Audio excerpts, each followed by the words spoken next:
What's going on, everybody? Today I have for you a Afro shape up. It is a follow-up. If you do remember, the last video was definitely not it. Just letting you know. But anyway, look, starting from the right, I have the Afro picks, the combs, as well as brushes that I will be using. These are the guard systems. Mainly going to use just the Gamma 1 and the half or 0. Then I'm going to use the wall guard system, which is 0 or half, the 1, 1.5, and the 2. I need a 3, so I'm going to throw that right there. Going to also be using my Uno 2.0, the Protege trimmer, and the clipper. And I have my Rebel clipper. This is the Stylecraft hitter, equipped with the X Pro Gold wide blade and the one cutter.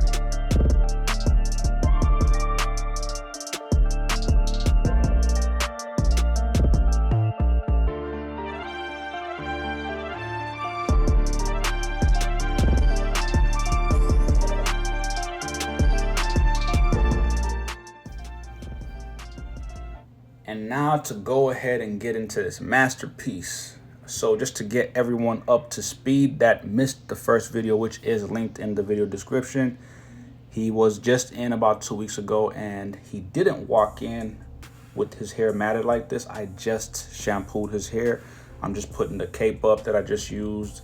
And of course, he walked in with product in his hair, and this is a quick clip with him 2 weeks ago with how long his hair actually was. He was getting braids and 2-stranded twists, but we had to, of course, work this all the way down pretty low to where we can actually blend those sides that I'm showing you with that separation from the taper. Anyway, he walked in with product in his hair, so I had to shampoo him. So that's why that first clip that I just showed you looks the way it does. But of course, this is no longer the look that he is wearing. We have switched it all the way up. He shaped it up and got it right. So this is what we ended up doing for his last visit. He was in, of course, 2 weeks ago, and this is just me showing you how I could have did clipper over comb, which wouldn't work out in this case with the coarse hair. We had to just pretty much freehand it, and how you go about that is pretty much making sure you start along the side of the edge on an angle like I'm showing you like this. Don't go at it real straight. You just gotta kind of angle that. So that was just a little example. And make sure you're staying clear of those ears. So make sure you tuck the ears down when you're doing this freehand. You can definitely slice somebody's ear open. Seriously, y'all.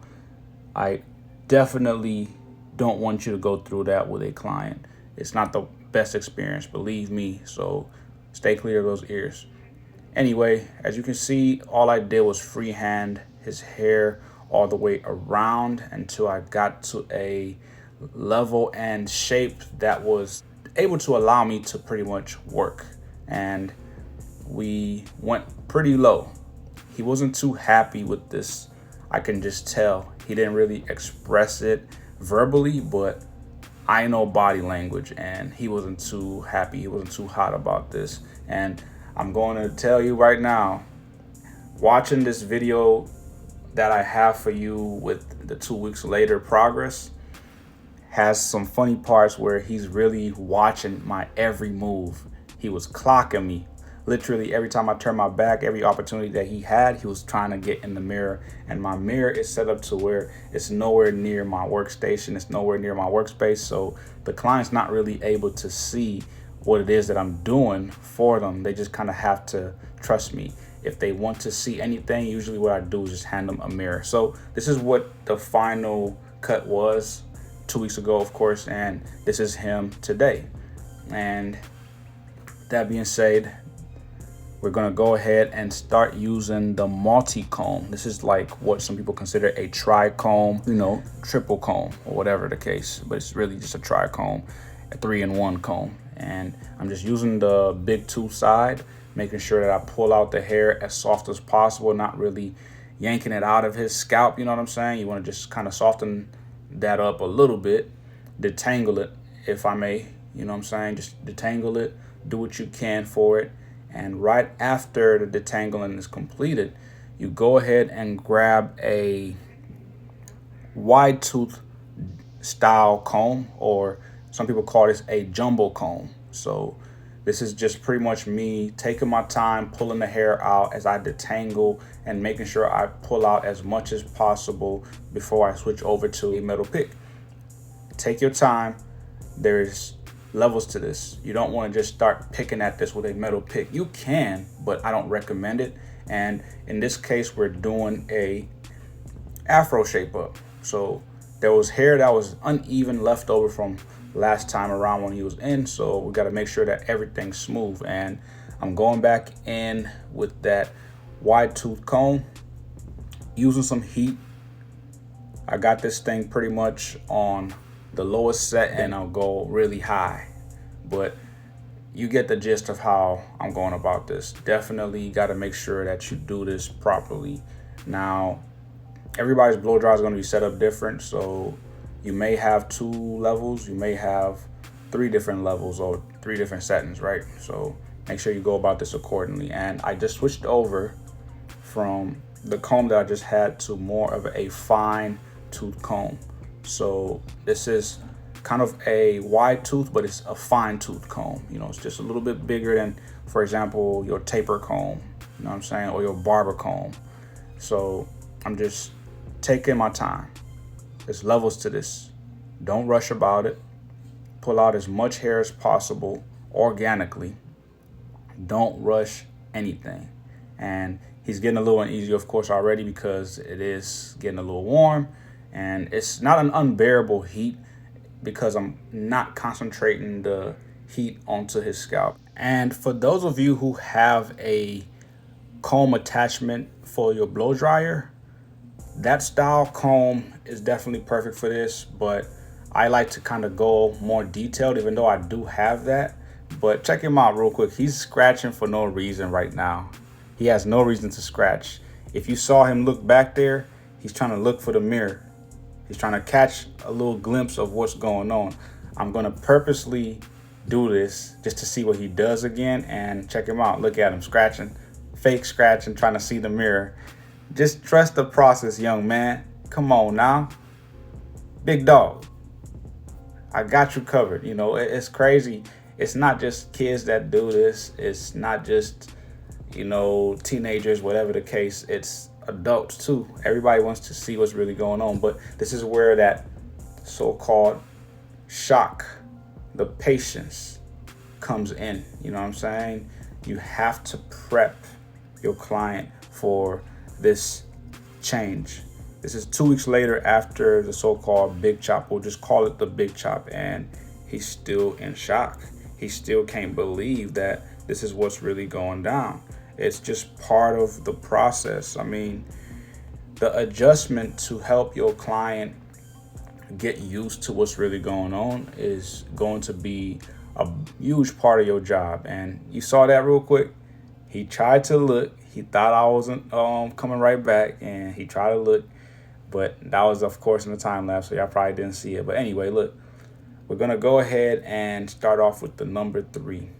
Everything's picked out at this point. All those edges on the sides along, you know, the taper area where the taper meets the afro has pretty much grown out. And all I need to do is go from the open completely, then close halfway, then I'll close completely on that lever. So I'm going to switch over to the 2 now, do the same thing, clipper lever open, then I'm going to close halfway, and I'll close it completely. Just got to make sure everything's blending in. Go with the grain. You don't have to go with the grain like how I'm doing, but I definitely recommend that you do that because you're molding this shape in. And I know to some of you are looking like, why does the fro look a little bit lower? Well, because there's a little bit of shrinkage too after that shampoo that we just did compared to last time. His hair was sticking out. It was trained for that versus now it's been more curly, especially after that shampoo. And however way that he's going about his style, it's really manipulating the look now. But anyway, I have my 1.5 going in with the clipper lever open, going up against the grain, starting to do the blend job now. Then I'll close halfway, then close completely. Of course, just follow the steps. Never doubt the clipper lever open technique. to close halfway, then close completely. And if you have to go in between those spaces of the open all the way, the close halfway and the close completely, please do so. You have to improvise, be the judge. And I just flipped the clipper over so I can go with the grain now. Again, clipper lever open, then I will close halfway, then close completely. You don't have to go about this the same way that I'm doing, but just make sure that you are going about this accordingly, because you have to be the judge based on the level that you're seeing, the look that you're going for. And I'm not going to lie to y'all. I'm going to tell y'all right now, the shape up that I'm giving him was unintentional inspiration from special ed. And that's how his pops called it too. He called it out. It was like, yo, you giving him the special ed. It looks fresh. It was definitely clean towards the end of the service, especially with the follow-up service, which y'all gonna have to wait for that one. But anyway, I have, of course, lost the 1.5 and I'm just freehanding at this point, just kind of molding in that afro. Now I'm starting to go into the top, making sure that the shape of this is being sculpted. I have to make sure that I establish that after getting that weight removed from that bottom where we were trying to connect the top with the taper area. It's definitely blending in better than it was before. It's very smooth, transitioning well, and I just had to kind of course, debulk it so that way when it comes down to me balling it out completely and starting to blend in, that taper works out smoothly. So this is looking really good. Everything's on point. I hope y'all are keeping track of what I'm doing here and checking him out, scratching on purpose. Still trying to look at that mirror every chance he can. Literally clocking me. It's so hilarious, yo. Anyway, I have my trimmer and I am setting in my bald guideline on that taper. I'm going to go, of course, against the grain. That's set in, and I'm going to use my protege clipper with the lever all the way open, set in my second guideline. And immediately after, because I want to move about this really fast, which I recommend for all of you, is close halfway. Then I'm going to close completely after I soften that line up, just to make sure I zero it out completely. And if you have to adjust accordingly, like I say before, go in between those spaces that you haven't used, do so. You will have no weight line left over. So that's exactly what I just did with that. Now I have my one guard on, and keep in mind, y'all, I'm using the wall guard system. This is the wall guard system. This is my number one. Clipper lever all the way open, then I'll close halfway, close it completely. Real simple steps, y'all. Just stick to the process. Trust in the process. It won't fail you. As long as you do what you're supposed to do, take the proper measures, you won't lose. You will execute, no problem. Of course, keeping them moving, I'm going to do the same steps with the half guard, the zero guard, the 1/16 to some of y'all, whatever you know this guard as. I'm using it with the clipper lever all the way open, and I'll close halfway, then close completely. You can choose to use this guard by just slowly closing it as you go into the hair, or if you're doing a descending blend, whichever way you see fit. Be the judge, y'all. At this point, I'm hoping everybody's starting to understand by watching my videos how to go about that lever action from the clipper lever all the way open to close halfway and close completely. After that half guard, I have, of course, moved over back to my 1.5, just kind of getting what I missed before. When I used it to begin with, I didn't really get everything properly, so I'm just going to soften up whatever it is that's still left over. Then immediately right after, I'm going to jump systems. I'm not going to use the wall anymore. I'm going to use the Stylecraft/Gamma dub guards. And I'm using the one right now, just kind of getting what I'm not able to, of course, remove with that wall system. Remember, y'all, improvise. I know Sometimes you will meet some challenging situations. Don't overthink. Don't have your mind going around in circles, feeling lost. And check my man's out. Look. He looking for me. He checking for me, trying to check in the mirror and stuff. Madness. Just trust the process, young buck. I got you. For those of y'all that missed the process of the steps on the right side, just rewind the video. I'm doing the same thing on the left. Balding out with the trimmer. Then, of course, moving over to the clipper and setting in the second guideline, of course. So definitely same technique. Open all the way, close halfway, close completely. You can't go wrong. You can't lose. Just stay consistent. Don't play yourself, y'all. The more you skip steps, the less you are able to achieve a blurry blend. If you want blurry blends, you have to follow through with the steps. This is where taking your time, not rushing about nothing, comes in. I know some of you will definitely diss moving slow. Moving slow and consistently keeping the same routine will have you achieve quality all the time. You can't fail as long as you're following through with the proper steps. Okay? So if you're taking 5 minutes to do a cut, which is very laughable, I'm sorry if that's what you're doing. Otherwise, if that's what you're doing and you're able to execute flawless work, I don't know how much you're charging for that, but if you're able to charge top dollar and actually make a decent earning, cool. Anyway, pretty much as y'all can see, this taper is pretty much complete. I'm not going to try to drift today. I know I tend to do that. I was just about to do that, but everything's pretty much just being touched up, smoothed out, making sure everything's on point.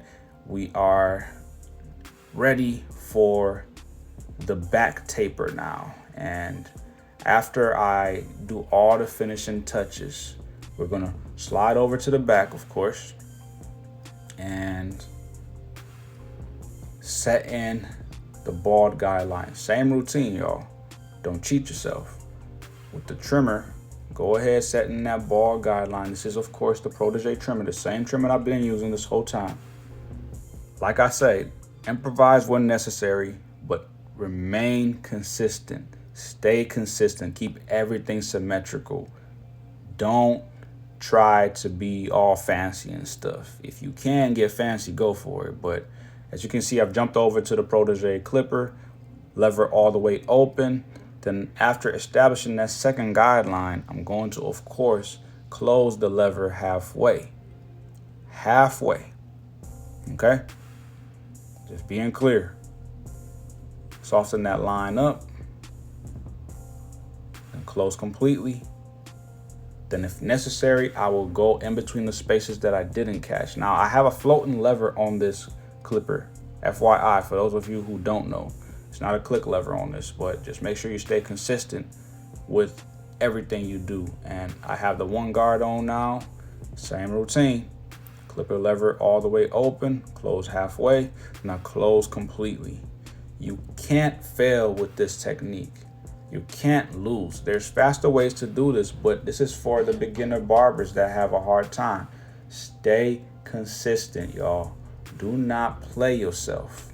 Okay? I promise you, consistency will not let you down. Stick to your routine. If you have to improvise, I'm going to keep on saying the same thing over and over. Do what you must, okay? As you can see, I've jumped over to the half guard. I'm softening up that same line that I just created that was left behind by that one, okay? Softening it up, making sure everything's staying consistently the same. Blend it out, use those corners now. Don't be having this blade on there flat completely. Make sure you're staying consistent by using the corners. And that's all it is to it. Don't play yourself.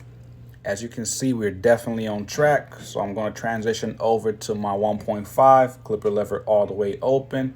Then I'm going to, of course, close halfway, close completely, staying the same way with the routine. Consistent. Okay? Remember that. Stay consistent. Only improvise when necessary. And this is why I have this one guard coming in. This is, of course, the dub guard. Now, this next thing that I'm about to share is irrelevant but very relevant, is the dip in the middle of the nape area. This is very common with younger kids, younger adults, but you can also see this in grown adults. In most cases, it's all about having your client sit up properly or posture. In some cases, it's almost impossible to have your client avoid this dip because of their setup. You know, some people just have it very prominent. This is where, as you can see right now, freehanding and making sure you use your thumb or fingers accordingly. If you have to stretch, but you will see me do a lot of this in my videos where it's all about stretching the skin. And you can't avoid certain things. Like I say, you just have to do what you have to do. And in this case, my man just has that setup, and sometimes it's unavoidable. So definitely on point here. The taper is all done and complete. It is time to execute the line, and as usual, I'm going to, of course, start off with the ear line by using my middle finger on my cutting hand, tucking it behind that jaw line. So if you haven't seen this technique, I usually start off at the top front part of the ear line and work my way down the neck all the way down to the nape, using my brush or comb hand to tuck that ear down and hold it away safely from the blades. No matter what, unless you have to improvise, remain consistent with the routine. Always make sure you keep that middle finger at that jawline, of course, at the corner. Never hang off the ear like this. That's a no-go. You have a lot of mistakes happen like that. You can do it. It's like I've always said before, it's common for the OGs, the more expert barbers, to do that. But even in that situation, the chances for mistake go up really high by like 99%, possibly 100% guaranteed it's going to have you fail. Absolutely. Because not only will you hurt your client, possibly you will leave burn marks, or worse, you can leave scars that can be permanent, and you don't want that. That's why people walk around with burn marks or scars from the old haircut, that's probably a month old or years old in some cases, because your barber constantly was going over and over on the same spot, hanging off your ear instead of tucking the ear down. This is why I'm demonstrating push on that ear, okay? That helix, that scapha, all of that is there for a reason. It's designed to be bent and pushed in, okay? Move it away. Line the hair up properly. Proper finger placement also really matters. Do not play yourself, y'all.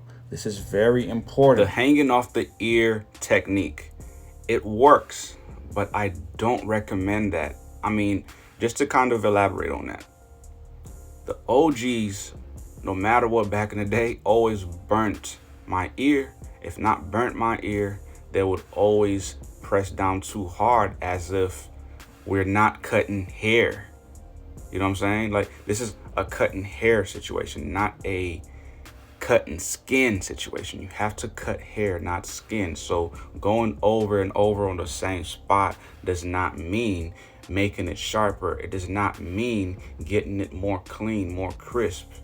If you're not cutting hair but skin, you're only inflicting damage on that surface that you are constantly going over and over, making multiple passes over and over on the skin. So don't do that, and just make sure you pull that ear down, unless you're not able to. Like if you're a one arm or one hand individual, do what you must. That's where being careful by hanging off the ear comes in. But I'm just saying, like, most of us have two hands, two arms, so just go ahead and do what you got to do. But as you can see, I'm working on the front line now, just working my way from the middle out into the vertical bars. He does have short vertical bars, so I have to make sure that I go about this on point, nice and controlled with the hand posture and positioning. I have to always make sure that I do the same thing that I'm doing on each side. That's why having the skill of having the ambidextrous technique down pat comes in. You got to be able to use both hands. When you are working on the left side of the vertical bar, you have to make sure you go with the left. When you're working on the right side of the vertical bar, you have to make sure you're going with the right. Switching hands comes in very handy a lot of times when it comes to certain areas, depending on what part of the line you're working on. So like C cups, you can do the C cup with either hand, whichever is dominant for you, or you can switch. It's just switching hands really helps. I have found that training myself over the years to use both hands comes in very, very handy. So work on that, y'all. Definitely take your time about it. Don't rush. If you don't get it down, just make sure you use your dominant hand. But this is where posture for you and your health comes in, because if you're not switching hands, you're always going to kind of have an off balance, or poor posture issues come up later. So make sure that you're working out or something, stretching, doing proper exercise, which really comes in very handy and gives you longevity through your work days and through your career. Believe me when I say that, because you're gonna run into a crazy situation one day if you're not training your body. And we're talking during work or after work days. So, and I know some of you all consider what we do only work, but if it's only work and it's not fun, hey, look, I'm sorry. Some people consider this a plantation job, which is so disrespectful. It's crazy to say that I'm going to the plantation to work. That's out of control, but I would never refer to what I do as going to the plantation. It's on so many levels to me.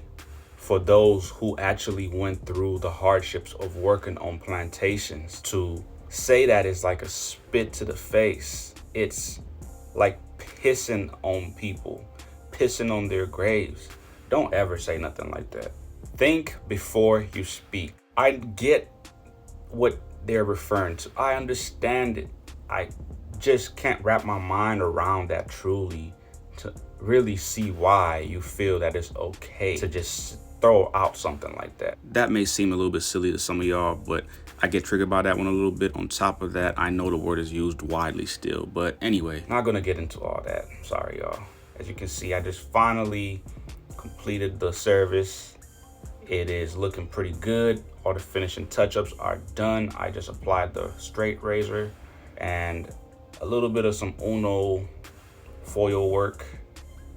Definitely just to make sure everything's looking fresh. Give the Afro a little buffing job, Make sure everything's not sticking out, sticking up or anything. Keeping everything in place. As you can see, this is looking really tight, really fresh, super dope. This is how the Afro should look, y'all. This is what a quality shape up looks like, y'all. I really hope that this was helpful. I really hope that this will help you propel in your journey of working on natural hair, and not only natural hair, but just making sure that you don't skip steps. Staying consistent with routine will go a long way for you. Clients notice this, and this is where the return comes in play. You definitely want to make sure that you are successful when it comes to that return. When you have that type of motion with consistent returns, you will always be taken care of. Have you ever added up the math on how often an individual comes back to visit you, and really added it all up, and you just realize that this person only gave you some $100 to maybe less than $200 in a year? That's crazy. If you're gonna have a consistent return, you should see at the least $1,000 from each individual to $2,000. Think about that. If you have 50 people that pay you $2,000 per year, do the math. You're gold. you're good. You're platinum, double platinum, triple platinum. Take care of y'all people, y'all.